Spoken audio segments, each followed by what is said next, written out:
Chapter 22. Anne is invited out to tea. "And what are your eyes popping out of your head about now?" asked Marilla, when Anne had just come in from a run to the post office. "Have you discovered another kindred spirit?" Excitement hung around Anne like a garment, shone in her eyes, kindled in every feature. She had come dancing up the lane, like a wind-blown sprite, through the mellow sunshine and lazy shadows of the August evening. "No, Marilla, but oh, what do you think? I am invited to tea at the manse tomorrow afternoon. Mrs. Allan left the letter for me at the post office. Just look at it, Marilla. Miss Anne Shirley, Green Gables. That is the first time I was ever called Miss. Such a thrill as it gave me. I shall cherish it forever among my choicest treasures." "Mrs. Allan told me she meant to have all the members of her Sunday school class to tea in turn," said Marilla, regarding the wonderful event very coolly. "You needn't get in such a fever over it. Do learn to take things calmly, child." For Anne to take things calmly would have been to change her nature. All spirit and fire and dew as she was, the pleasures and pains of life came to her with trebled intensity. Marilla felt this and was vaguely troubled over it, realizing that the ups and downs of existence would probably bear hardly on this impulsive soul, and not sufficiently understanding that the equally great capacity for delight might more than compensate.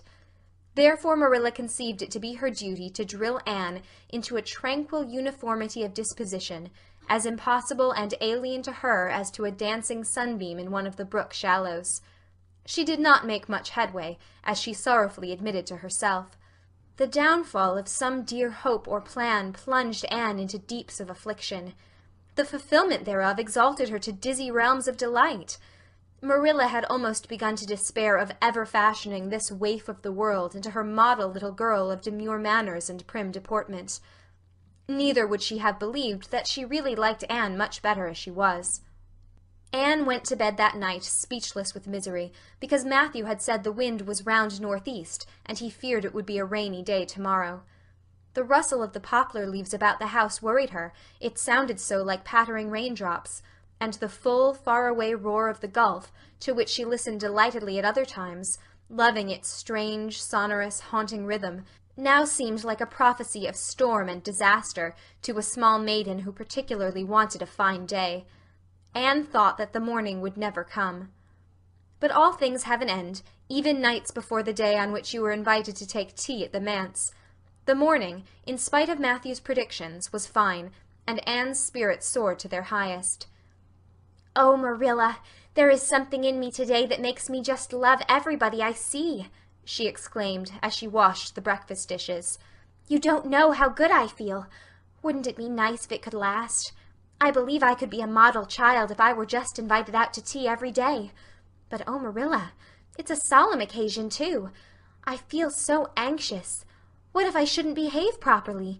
You know I never had tea at a manse before, and I'm not sure that I know all the rules of etiquette, although I've been studying the rules given in the etiquette department of the Family Herald ever since I came here. I'm so afraid I'll do something silly or forget to do something I should do. Would it be good manners to take a second helping of anything if you wanted to very much?" "The trouble with you, Anne, is that you're thinking too much about yourself. You should just think of Mrs. Allan, and what would be nicest and most agreeable to her," said Marilla, hitting for once in her life on a very sound and pithy piece of advice. Anne instantly realized this. "You are right, Marilla. I'll try not to think about myself at all." Anne evidently got through her visit without any serious breach of etiquette, for she came home through the twilight, under a great high-sprung sky gloried over with trails of saffron and rosy cloud, in a beatified state of mind, and told Marilla all about it happily, sitting on the big red sandstone slab at the kitchen door, with her tired curly head in Marilla's gingham lap. A cool wind was blowing down over the long harvest fields from the rims of furry western hills, and whistling through the poplars. One clear star hung over the orchard, and the fireflies were flitting over in Lover's Lane, in and out among the ferns and rustling boughs.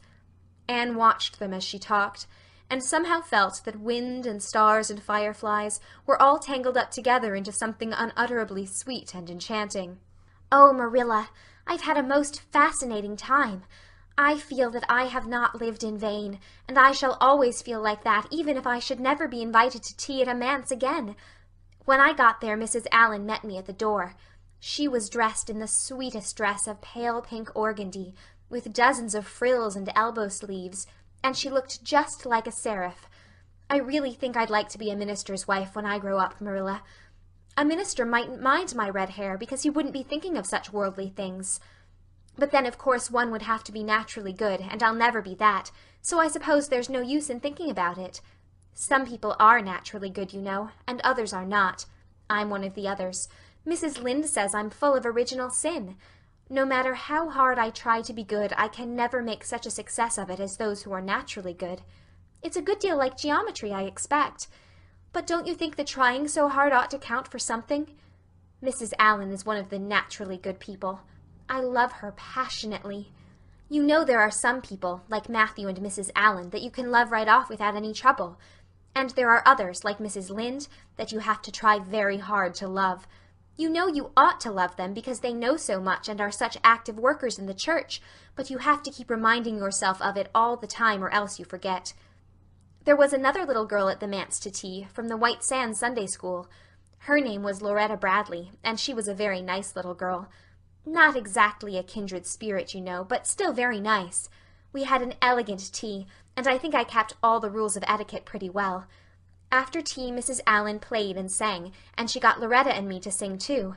Mrs. Allan says I have a good voice, and she says I must sing in the Sunday school choir after this. You can't think how I was thrilled at the mere thought. I've longed so to sing in the Sunday school choir, as Diana does, but I feared it was an honor I could never aspire to. Loretta had to go home early, because there is a big concert in the White Sands Hotel tonight, and her sister is to recite at it. Loretta says that the Americans at the hotel give a concert every fortnight in aid of the Charlottetown Hospital, and they ask lots of the White Sands people to recite. Loretta said she expected to be asked herself some day. I just gazed at her in awe. After she had gone, Mrs. Allan and I had a heart-to-heart talk. I told her everything. About Mrs. Thomas and the twins and Katie Maurice and Violetta and coming to Green Gables and my troubles over geometry. And would you believe it, Marilla? Mrs. Allan told me she was a dunce at geometry too. You don't know how that encouraged me. Mrs. Lynde came to the manse just before I left, and what do you think, Marilla? The trustees have hired a new teacher, and it's a lady. Her name is Miss Muriel Stacy. Isn't that a romantic name? Mrs. Lynde says they've never had a female teacher in Avonlea before, and she thinks it is a dangerous innovation. But I think it will be splendid to have a lady teacher, and I really don't see how I'm going to live through the 2 weeks before school begins. I'm so impatient to see her. End of chapter 22.